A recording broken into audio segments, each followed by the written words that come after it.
Welcome in everybody to another Heroes Land video. My name's Glanzer and today we're going to be checking out the Jade Coast. The Jade Coast is probably the second or third area that you'll probably be checking out in your Hero Land adventure. The first thing you're going to want to do is come and talk to Princess Leila, and get the quests for the day. You're gonna have random things to do. It'll be pick up fruit, kill certain people, go to certain areas, whatever it might be. There's 7 of them. As you progress through that, you're gonna get little rewards that are pretty nice and have some good stuff. But at the end, you get some rewards that can really be useful. And that is actually the most important thing, probably from the Jade Coast. I would say there's 3 important things you get from Jade Coast. Is 1, the Kraken's necklace, which is this one right here. The way you get the Kraken's necklace is eventually you'll finish these quests and you'll get a little item that says, go to this area and you'll find a statue. At that moment, you'll come down here on the map to this area down here. It explains on the item too. You'll find this area, you'll go into your inventory and use the item. When you use the item, it'll pop up and you'll get another item. Then it'll tell you to go over here, I believe is the next one. Or maybe it might be this one. I think it's this one.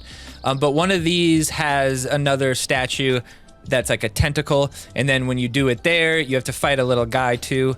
And then when you kill, so I would try to be, level 100 or so. And then when you kill that guy, you'll get the Kraken necklace. I'm not positive if it's a percentage chance that you could get other stuff. Every time I've done it, I've gotten the Kraken necklace. So that's probably the most important thing to do. This is what the statue looks like. There's also one down here.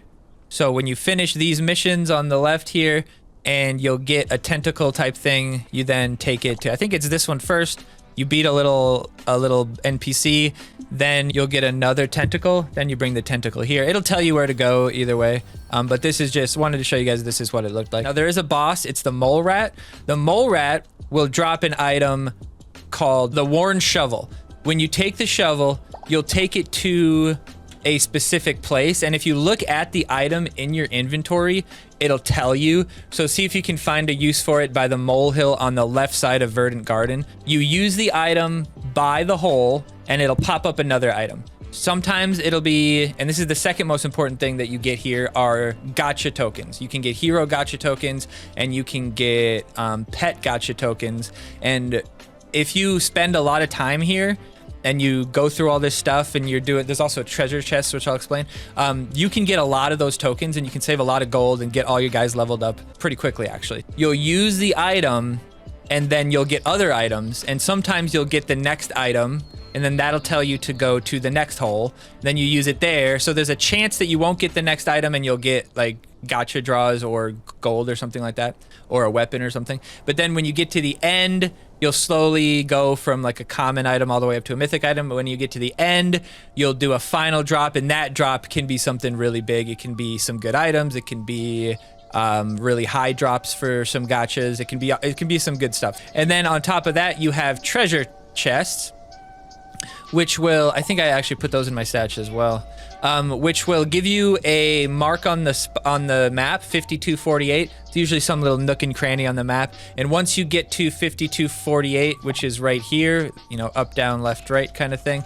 Once you get to those coordinates, you go into the thing, you use it, and then you'll get an item from that. And that's usually gacha stuff as well. So that's where you get you a lot of the gacha stuff. 5248. Okay, so we're at 52, and then 48 is further down. Let me deal with these guys real quick. Pam, pam, pam, pam, pam. 52, so even 48, we have to go around this one.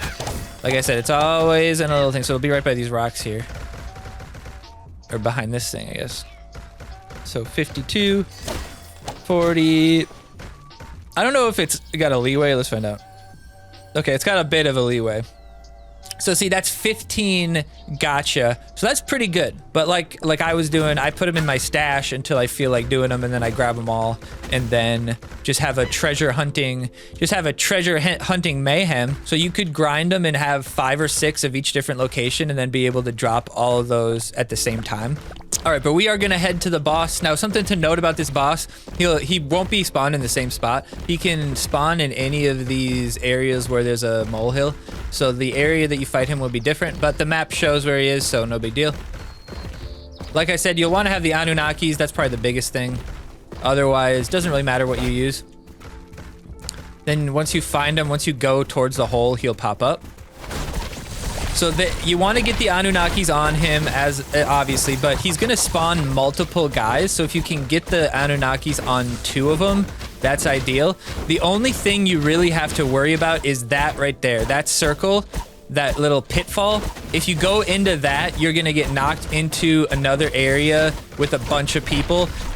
You might die if you're not set up right, but probably what's going to happen is, or what's definitely going to happen is, if you're solo, his health is going to reset because you're not going to be around anymore. If you have other people here, it's not as big of a deal because as long as all of you don't get sent under there, you're not all going to get sent to the nether realm with the, I think they're worms. We might show you what that looks like on the next one. But you can see I'm always readjusting so that the Anunnakis is hitting multiple people at once. You have to be careful though to not get stunned when they drop that circle thing, because if that happens, then there's no way for you to get out of it. But he doesn't have that much HP, so he doesn't take all that long. So you see, you always get the shovel from beating him. So then you take the shovel, like I was saying, it says to go to verdant fields to the left or whatever. So you go to verdant, that's to the left. I'm pretty sure it's this one. I think this is also the one you end on, so it makes sense this is the one you start on. So let's go ahead and just get rid of all this riffraff. Oh, you better run. So then, like I said, you go to your items and you actually use the item.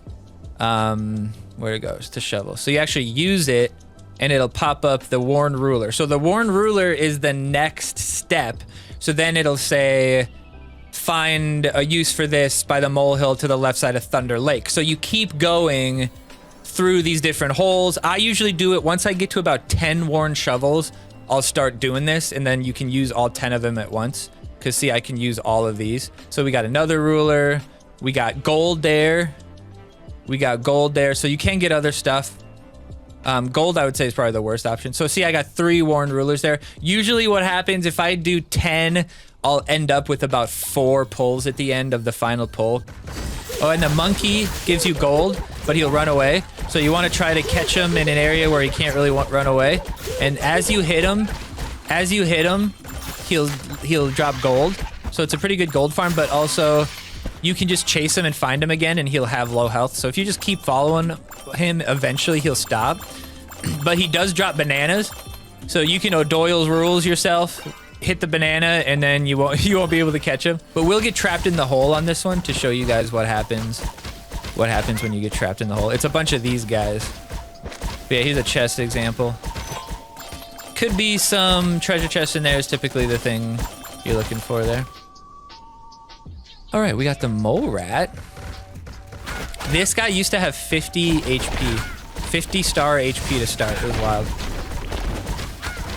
So like I said, try to get in a position where you're going to hit both of them with your Anunnakis, which is nice. And then just always be looking under yourself.